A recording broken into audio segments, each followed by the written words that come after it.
quais são os principais tipos de especiação? Ou seja, quais os principais processos que formam novas espécies dentro da natureza? É isso que eu quero te mostrar aqui nesse vídeo. Se você nunca entendeu, agora você vai sair entendendo desse vídeo aqui. É o meu compromisso com você. E você vai colocar aqui embaixo a hashtag Entendi Especiação para eu saber que você está comigo até o final. Então vem comigo aqui para eu já te mostrar quais são os principais processos de especiação na prática.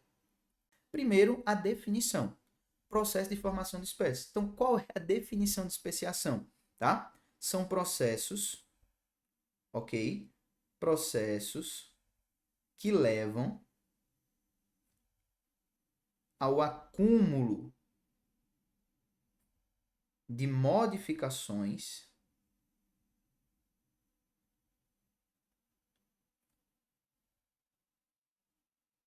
e acarretam a formação de espécies distintas. Dá para melhorar, professor, essa definição? Dá. Mas não dá para melhorar essa definição sem antes eu trabalhar o que está aqui em cima, olha só, aqui em cima, como conceito biológico de espécie. O que é um conceito biológico de espécie? Tá? Serão da mesma espécie indivíduos que, em condições naturais, então vou colocar aqui 3 pontinhos, né? Se você pega aí o fio da meada, tá? Em condições naturais, mantém uma reprodução viável com a geração de descendentes férteis. Ok? Então, isso daqui é o conceito biológico de espécie.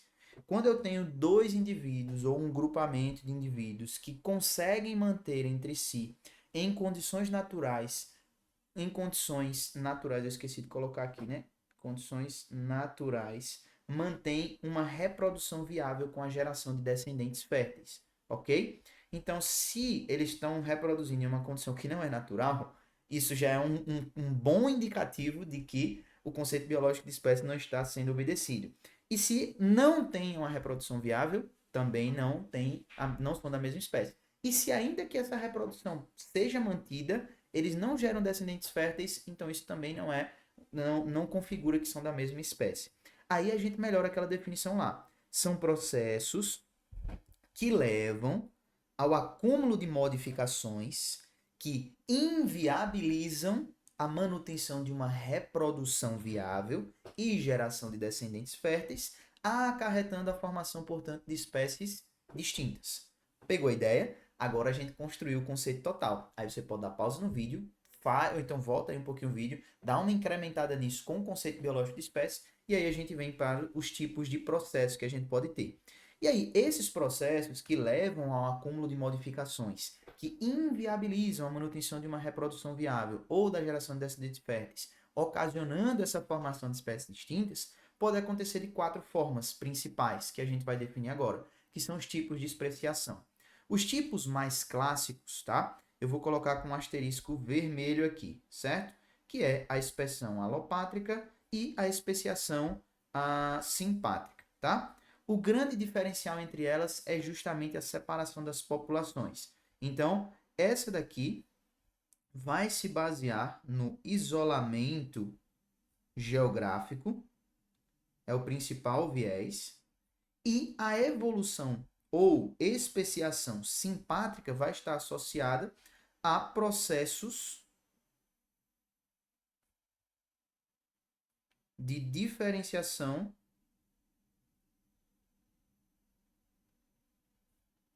dentro do mesmo ambiente, tá?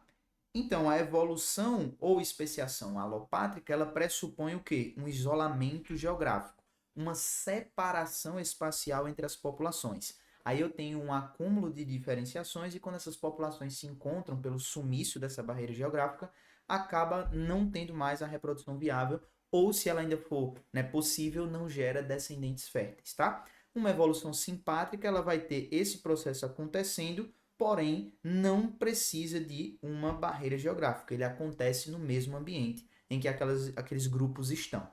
Já os dois outros tipos de especiação, não tão comuns assim, principalmente de serem abordados dentro de questões, são a especiação parapátrica e a especiação peripátrica, tá certo? E aí qual a diferença entre elas? Olha só.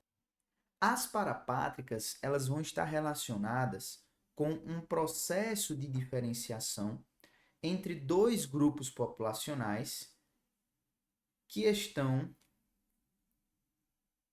dois grupos populacionais localizados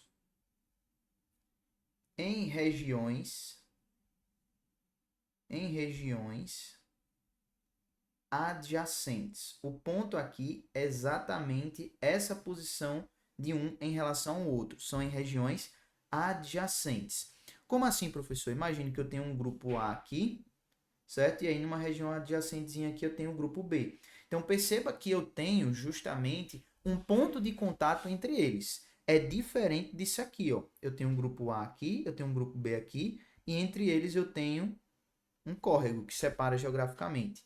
E é diferente também de eu ter uma região específica aqui, ó, no processo simpátrico, e aí eu tenho duas populações aqui que vão acabar se isolando dentro de um mesmo espaço, tá? Então perceba que é diferente, certo? Então é diferente, simpático de um parapático. Então aqui eu tenho uma população que tem um limiar adjacente. Já lá na simpática, eles estão na mesma região. Eles estão dentro uma da outra ali, então é um conjunto que tem pontos de conjugação e eles vão estar, por algum motivo, não tendo mais a reprodução entre eles e acumulando diferenças entre si, mesmo estando na mesma região. Já a peripátrica, a gente tem um determinado isolamento geográfico, mas ele acontece dentro da mesma região. Então, é um isolamento específico de uma população dentro de um mesmo local, tá? Então, seria, por exemplo, deixa eu pensar aqui, uma região de altitude. Então, eles estão dentro da mesma conjuntura, mas eles estão no nível mais acima, tá? Então, eles não são em regiões adjacentes, mas dentro desse próprio grupo formou-se essa distinção.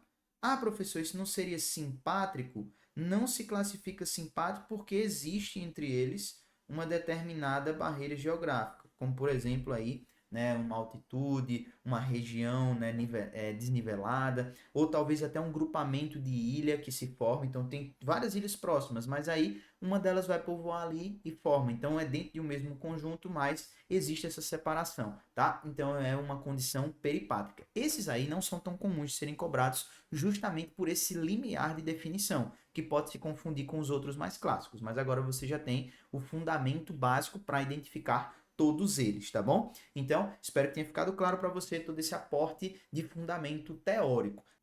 Pegou a ideia? Agora você não erra mais nada sobre o processo de especiação. Você sabe a definição, você sabe como identificar e você sabe os principais fundamentos para analisar um conceito ou um contexto de especiação e classificar da forma correta. E isso daí vai colocar você num nível de acertos ainda maior quando aparecer essa parte de evolução na sua prova. E se você quer acertar ainda mais questões de biologia, eu quero deixar 15 dias da minha plataforma de biologia de graça para você. Então clica no link abaixo, é o meu presente para essa sua jornada de preparação e depois você pode me agradecer, beleza? Eu fico por aqui e a gente se vê no nosso próximo vídeo. Valeu!